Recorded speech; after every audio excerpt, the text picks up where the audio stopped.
Welcome to Wisdom for the Day. This is your daily dose of insight and inspiration, where we explore the timeless wisdom of the book of Proverbs.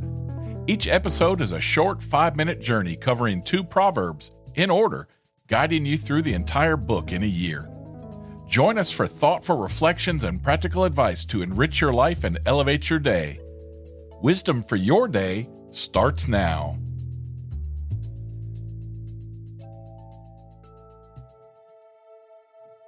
Today is day 261.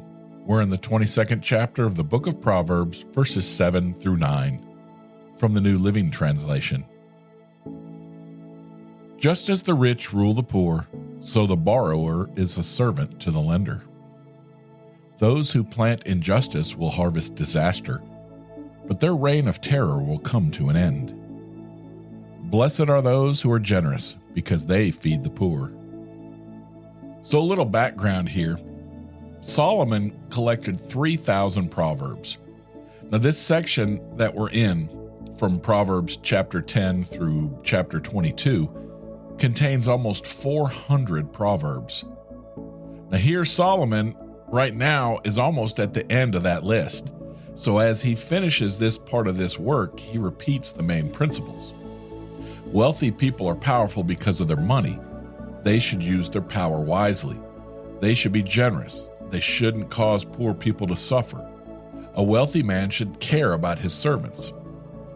It's not good to owe a debt. We should work hard and save money.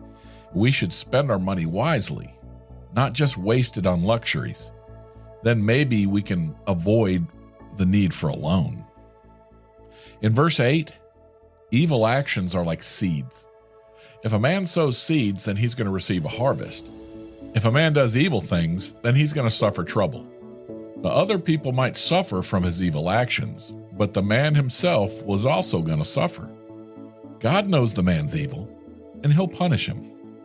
See Hosea 8:7. Now, sometimes evil people are strong and powerful, though. An evil king might rule a country with his large army.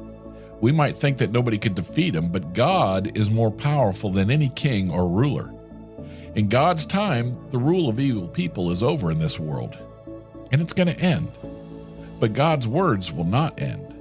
God's power will not end. God will always be the only God. In verse 9, God wants us to be generous. He wants us to share the wealth that He's given to us. God cares about poor people. If we help other people, then we're doing God's work. See Luke 6:38. And God will reward us. Mark 10:29 through 30. So think about this. Do you want to receive God's blessings? Don't just give money to the poor.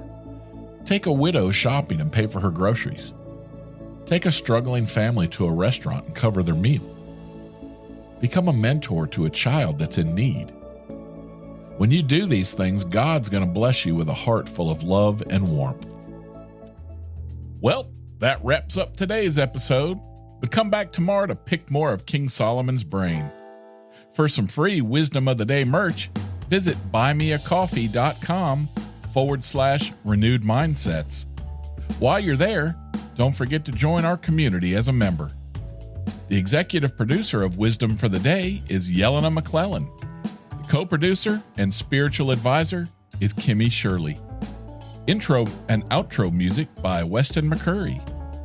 If you enjoyed the show, spread the word and share it with a friend. Until next time, I'm Rick. I love you. See ya. Hey, let me ask you, do you ever feel defeated as a Christian in these times we live in today? Well, I have a podcast for you, God's Loving Sacrifice. My friend Gayla does a Bible study to help you strengthen your walk with the Lord in today's crazy world. She encourages you to share the gospel and the love of Christ with the world in need. So listen at godslovingsacrifice.com or whatever podcast app you use.